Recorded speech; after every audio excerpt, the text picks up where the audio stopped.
요새 평균 수명이 늘어 100세 시대라는 말이 있지만 사실 이 100세 시대라고 해서 행복하고 좋은 건 아닌 것 같습니다.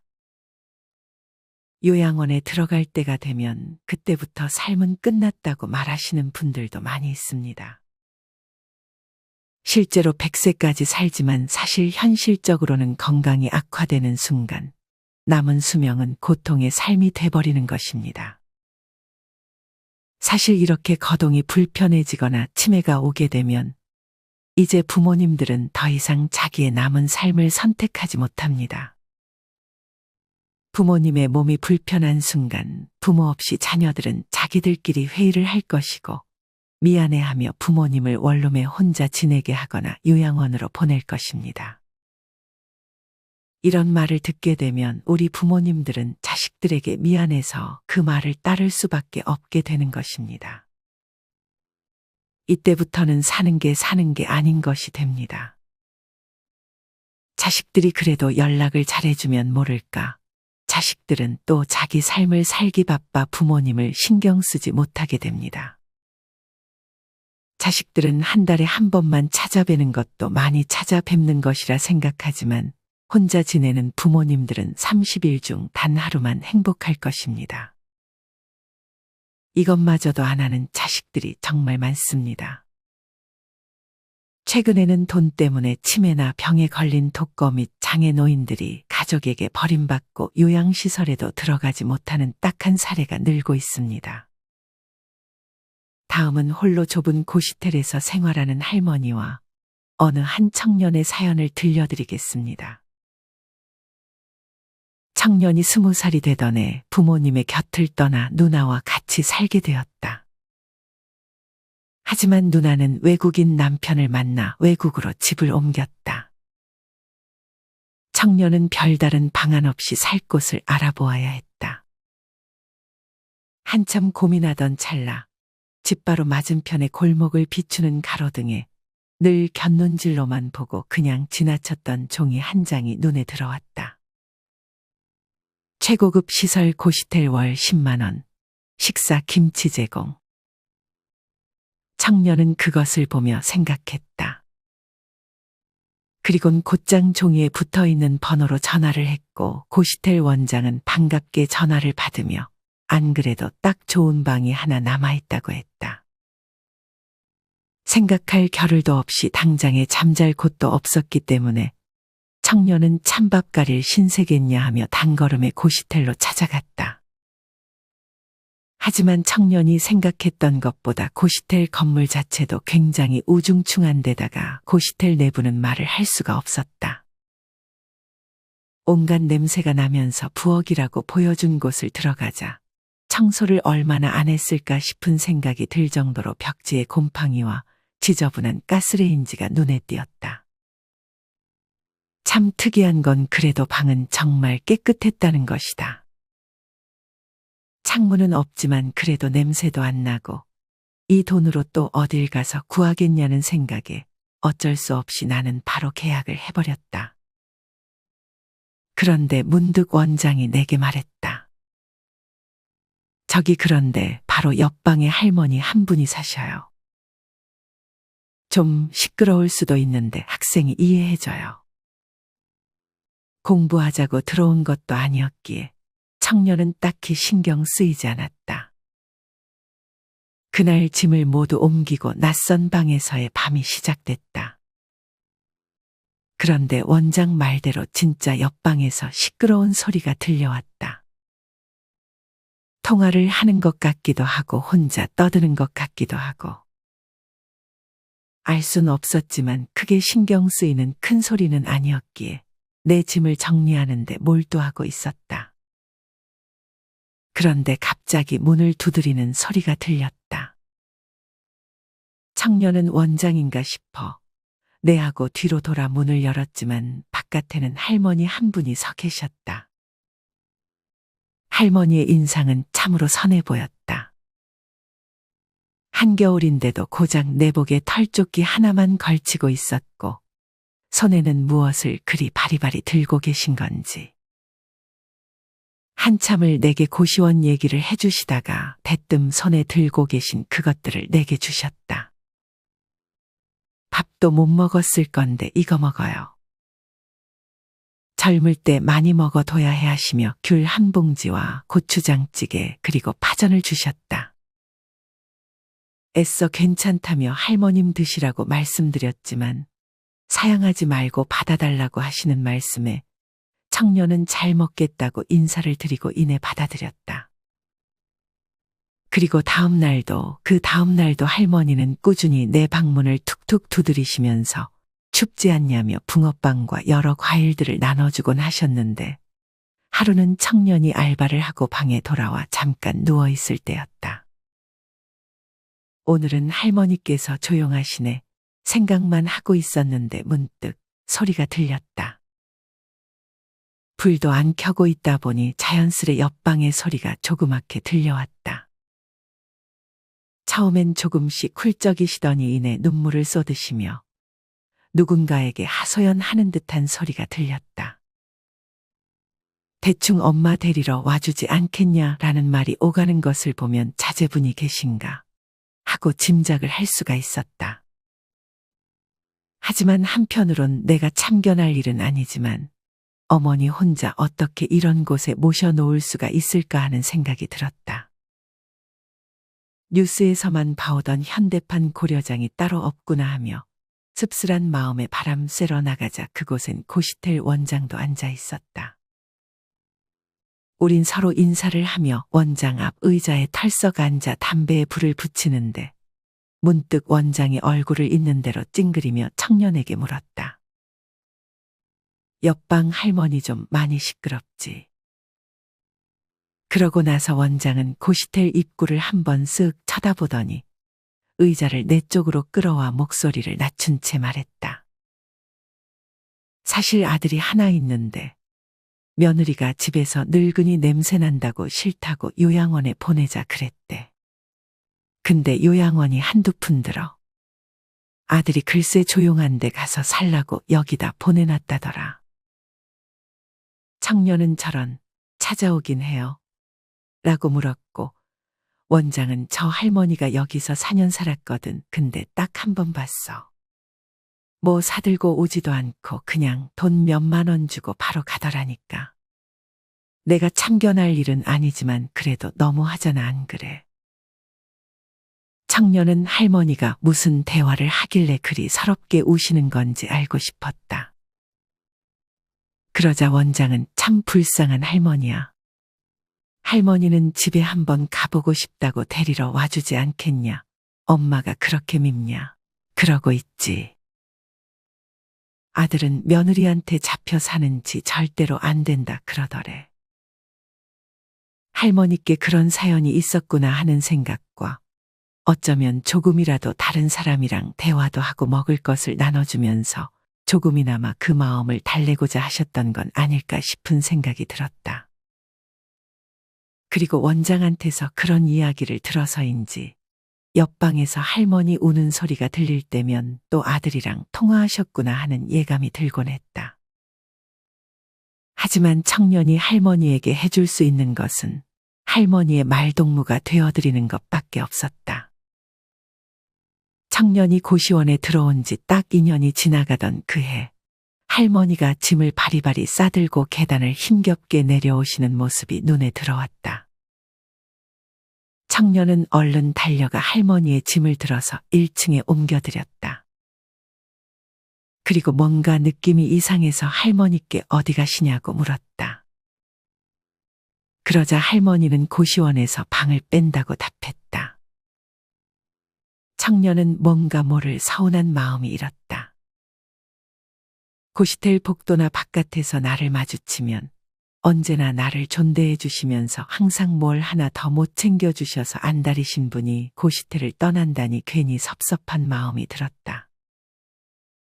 청년이 해줄 수 있던 건 그저 끼고 있던 장갑과 목도리를 드리는 것뿐이었다. 처음으로 할머니께 무언가를 해드렸다. 날씨 아직 많이 추워요. 이건 저한테 항상 음식이랑 먹을 거 주셨으니까 보답으로 드릴게요. 버리지 말고 꼭 하세요. 절대 사양하실 줄만 알았던 할머니께선 이제 마지막이라 그런 건지 내 앞에서 장갑과 목도리를 휙 두르시고 세상 밝은 얼굴을 하시며 고맙다고 한마디 하시고 이내 짐을 챙겨 길을 나섰다. 할머니의 뒷모습은 어쩜 그리도 처량했는지 괜한 마음에 눈물이 날 것 같아 고시텔로 올라오자 원장이 창밖을 바라보고 있었다. 청년은 조용히 인사를 건넸다. 그러자 원장은 표정이 어두워지며 내게 말했다. 아휴, 내 아들이었어 봐. 아주 그냥. 그건 그렇고 할머니 방세는 매달 아들이 보내오는데 지금 3달째 돈을 안 보낸 거야. 할머니도 그걸 아니까 오늘 아들한테 전화를 했더니 며느리가 대신 받아서 뭐 지들도 힘들다니 뭐라니 그랬다잖아. 아니, 그럴 거면 그냥 있게라도 해주든가. 원장은 주변을 힐끗 보더니 이내 말을 이었다. 아니, 그렇잖아. 내가 올 겨울까지만이라도 돈 안 받고 계시게 해드릴 테니까 그냥 두시라고 그랬더니 됐어요. 또 그냥 내보내래. 원장은 손해를 보면서도 할머니를 조금이나마 챙겨드리고 싶었지만 결국 못된 아들내외 덕에 그조차 날아가 버렸다. 그 일이 있고 3개월 후 그 할머니 아들이라는 사람이 찾아온 적이 있었다. 자기 엄마 여기 있냐고, 연락이 안 된다며, 아직 여기 계시냐고. 그 사람은 고시텔 앞에서 계속 전화기만 붙든 채 자기가 지금까지 무슨 짓을 한 건지 모르겠다고. 제발 좀 찾아주면 안 되겠냐며 어린 아이처럼 울어대기 바빴다. 그 원장은 그 남자를 향해 말했다. 남의 집 귀한 자식이라 내가 함부로는 말 안 할게. 그러지 말았어야죠. 다 늙은 노인네가 여기서 살아봐야 얼마나 산다고. 본인들이 일을 이렇게 만든 거고 어머니 연락 안 돼서 미치겠는 그 감정도 당신들 몫이니까 엄한 데 와서 찾지 말고 그냥 가세요. 그 남자는 한참을 그렇게 엎드려 울다가 가버렸다.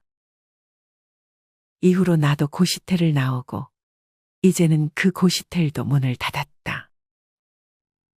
과연 아들은 할머니를 찾았을까?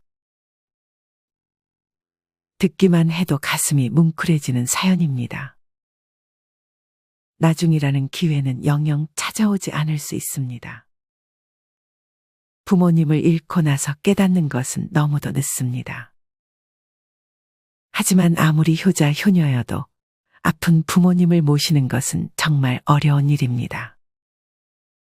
부모도 그것을 알기 때문에 자식들에게 미안해서 요양원에 들어가라 해도 따를 수밖에 없게 되는 것이죠. 혼자 원룸이나 고시텔에 살게 하는 것도 마찬가지입니다. 자식들 입장에서 생각해보면 물론 겪어본 사람들만이 알겠지만 모시고 산다는 것은 아무나 할 수 있는 일이 아닙니다. 아픈 부모님을 모시고 사는 것에는 부부에게 허락도 받아야 하고 만약에 거기서 갈등이 생기게 되면 여러모로 어려움이 가중될 것입니다. 딸이라고 해도 어릴 때는 엄마 옆이 좋았지만 엄마가 나이가 들게 되면 보살펴야 하고 아프다는 투정 들어줘야 하고 병수발이 잦아지면 귀찮아합니다. 내리 사랑이라 내 새끼나 금쪽 같은 것이지 부모는 자식들이 솔직하게 얘기하면 버겁게 느껴질 수밖에 없습니다. 딸도 그맘쯤이 되면 갱년기가 올 수도 있고 같이 늙어가기 때문입니다. 그나마 아들보단 딸이 마음이 약해서 자주 찾아뵙지만 한 집에서는 못 산다는 생각들을 많이 하실 것입니다. 노인과 같이 산다는 게 친부모라도 숨이 막히게 될 수도 있는 것입니다. 이렇게 부모를 모시지 않는다고 무작정 비난을 할 수는 없습니다. 이것은 겪어보지 않으면 모를 엄청나게 힘든 일이기 때문에 함부로 말할 수는 없습니다. 이와 관련하여 2016년 일본에서 일어난 끔찍한 사건이 있었습니다. 한 아들이 모친을 살해한 후 자신도 자살을 시도했으나 행인에게 발견되어 목숨을 건졌던 사건입니다. 아들은 양친과 3인 가족이었으나 부친이 사망하고 그 무렵 모친에게 치매 증상이 나타나기 시작했습니다. 아들은 혼자서 모친을 간병해야 했습니다. 어머니는 길에서 배회하다 경찰에게 보호되는 등 점점 증상이 심해졌습니다. 아들은 휴직하고 일일 간호를 이용했으나 간병 부담은 경감되지 않고 9월에 퇴직했습니다. 생활보호는 실업급여 등을 이유로 인정되지 않았습니다. 아들은 속으로 죽으라는 건가 라고 생각하며 하루하루를 버텼습니다. 간병도 하고 일도 할 수 있는 직업을 찾으려 했으나 찾지 못했고 실업급여도 중단되었습니다. 신용카드 대출도 한계액에 달했고 일일간호 비용과 집세를 감당 못해 아들은 어머니와 동반 자살을 결심했습니다. 아들은 자살을 결심한 그날 휠체어에 탄 모친을 모시고 시내를 관광하며 어머니와 약간의 돈으로 간식을 사서 나눠 먹었다고 합니다. 아들은 산책로에서 어머니에게 더는 못 살겠어 엄마. 여기서 끝내자라는 말을 했습니다. 그러자 어머니는 그래 같이 가자라고 했고 아들은 어머니께 미안하다며 사과했습니다. 아들과 어머니는 이마를 맞대고 펑펑 울었습니다. 아들은 그렇게 어머니와 동반 자살을 시도했지만 지나가는 행인에 발견돼 자신만 살아남았습니다. 정말 비극적인 결말이 아닐 수 없습니다. 이 아들은 어머니께 하루 두 끼를 챙겨드리면서 자기는 이틀에 한 끼만 먹을 정도로 어머니를 아끼는 진득한 효자였습니다. 물론 자살 시도는 분명히 나쁜 것이지만 아들만의 문제라고 보기에는 우리 사회도 분명한 책임이 있을 것입니다. 이렇게 간병살인이라는 말이 나올 정도로 이것은 우리나라뿐만 아니라 외국에서도 큰 문제입니다. 이렇게 부모님을 모시고 살 상황이 안 되는데 억지로 모시는 것은 모두에게 좋지 않을 수 있습니다. 이렇듯 현실적으로 따로 살아야 할 상황이라면 최대한 그 근처에 거주하면서 찾아뵐 수 있는 만큼 자주 찾아뵈는 것이 좋습니다. 생각해 보세요. 혼자 사는 부모님은 하루 종일 어떤 하루를 보내실까요? 우리 부모님의 하루는 얼마나 길까요? 자식들 찾아올 때는 좋은 내색 안 하더라도 분명 부모님은 속으로 엄청 좋아하실 것입니다. 너무 바빠서 자주 찾아뵙지 못할 때는 전화라도 자주 드리면 부모님은 자식의 전화에 설레하고 그날과 그 다음 날을 기분 좋게 보내실 수 있을 것입니다. 아무리 공기가 좋은 곳이라도 아무 쓸모가 없습니다. 내가 사는 곳과 가까운 곳에 모셔두고 자주 방문하는 것이 제일 좋은 방안입니다. 노인이 혼자 살게 되면 다음과 같은 안 좋은 일이 발생할 수 있습니다. 예전에 홀로 사는 70대 할머니의 원룸에서 화재가 발생했습니다. 원인은 다름 아닌 휴대용 가스버너 때문이었습니다. 항상 가스버너를 이용해 식사를 해결하던 할머니였습니다. 하지만 가스버너에 문제가 생겨 순식간에 화재가 발생했고 원룸에 살던 할머니는 의식을 잃고 쓰러진 채 발견되었습니다. 이 밖에도 예전에 전주의 한 여인숙에서 폐지를 줍던 할머니가 화재로 숨지는 안타까운 일도 있었습니다. 그러니 가끔이라도 꼭 찾아뵈서 안전점검도 해주고 위험한 물건은 치워놓는 등의 사전 예방을 해주는 것이 좋습니다. 젊어서 활동할 때는 자식 키우고 부모님 모시며 정신없이 살고 늙으면 치매 때문에 정신이 없다는 말이 있습니다. 우리 부모님 세대의 현실을 반영해주는 말인 것 같습니다. 행복한 삶은 사는 날까지 정신줄을 꼭 잡고 살아야 하는데 그것은 맘처럼 쉽지 않습니다. 노인이 되어 혼자 산다는 것은 정말 쓸쓸한 일입니다. 하지만 이 와중에도 자식들을 걱정하며 하루하루 살아가죠. 우리 부모님들은 자식들이 아무리 나이가 들어도 아기 같을 것입니다. 부모 눈에는 다 그렇게 보이는 것이죠. 부모에 대한 자식 사랑이 자식에 대한 부모의 사랑을 이길 수는 없습니다. 그러니 자식들은 할 수 있는 범위 안에서 부모님들을 잘 챙겨드렸으면 좋겠습니다. 부모의 자식 사랑을 느낄 수 있는 글이 하나 있습니다. 죽기 전 아버지가 자기 없이 힘든 삶을 살아갈 아들에게 남긴 감동적인 글을 소개해드리며 영상을 마무리하겠습니다. 아들아, 약속 시간에 늦는 사람하고는 동업하지 말거라. 시간 약속을 지키지 않는 사람은 모든 약속을 지키지 않는다. 아들아, 어려서부터 오빠라고 부르는 여자아이들을 많이 만들어 놓거라.